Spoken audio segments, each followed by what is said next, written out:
మామూలుగా Gini coefficient అంటే income and wealth inequality గురించి చెప్తుంది అనమాట. 0 to 1 మధ్య ఈ స్కోర్స్ ఇస్తారనమాట. అంటే స్కోర్స్ ఇస్తారు. 0 అంటే పర్ఫెక్ట్ ఈక్వాలిటీ అని, 1 అంటే పర్ఫెక్ట్ ఇన్ఈక్వాలిటీ అని. ఈ స్కోర్ లో ఇండియా 25.5 అంటే 100% స్కోర్ వస్తే పర్ఫెక్ట్ ఇన్ఈక్వాలిటీ అనమాట. So India score Gini coefficient లో 25.5 అంటే అమెరికా కంటే ఇలా చాలా దేశాల కంటే కూడా ఇండియా ఈక్వల్ సొసైటీ అని చెప్తున్నారు అనమాట.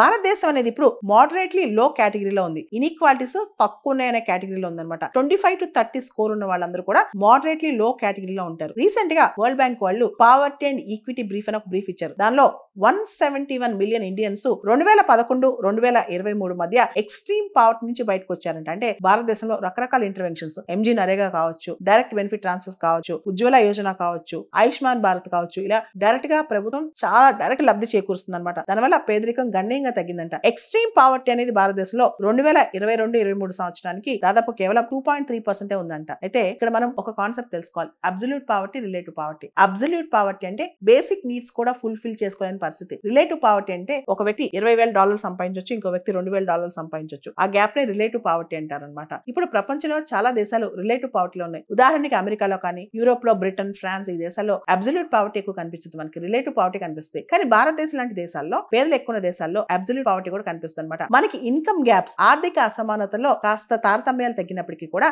అబ్సల్యూట్ పావర్టీ ఇంకా ఉంది. కాబట్టి వాటి మీద మన ప్రభుత్వం ఇంకా దృష్టి పెట్టాల్సిన పరిస్థితి.